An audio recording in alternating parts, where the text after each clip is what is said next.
मैं एक छोटे शहर से हूँ और छोटे छोटे शहरों में माँ की साड़ी का पल्लू किस किस काम आता था, जरा ये सुनिए। शायद आप में से कुछ लोगों के दिलों को छू जाए। दरअसल माँ के पल्लू की बात ही निराली थी।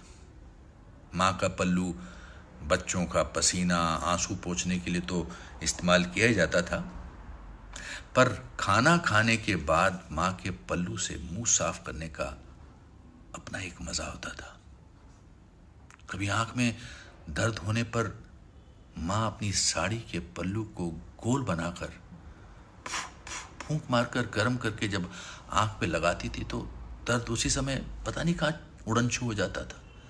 जब बच्चों को बाहर जाना होता था तब माँ की साड़ी का पल्लू पकड़ लो, कमबख्त गूगल मैप की किसको जरूरत पड़ेगी।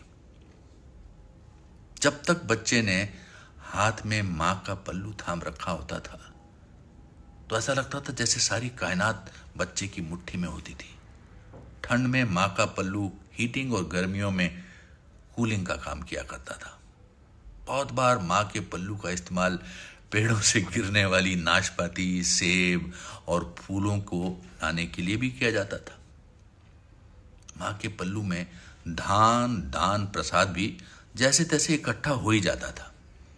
पल्लू में गांठ लगाकर माँ अपने साथ एक चलता फिरता बैंक रखती थी और अगर आपकी किस्मत अच्छी हो तो उस बैंक में से कुछ पैसे कभी कभी आपको मिल जाते थे। मैंने कई बार माँ को अपने ही पल्लू में हंसते, शर्माते और कभी कभी रोते हुए भी देखा है। मुझे नहीं लगता कि माँ के पल्लू का विकल्प या ऑल्टरनेट कभी भी कोई ढूंढ पाएगा। एक्चुअली माँ का पल्लू अपना एक जादुई एहसास लेकर आता था। आज की जनरेशन को माँ के पल्लू की इंपॉर्टेंस समझ में आती है या नहीं, पर मुझे पूरा यकीन है कि आप में से बहुत से लोगों को ये सब सुनकर माँ की और माँ के पल्लू की बहुत याद आएगी।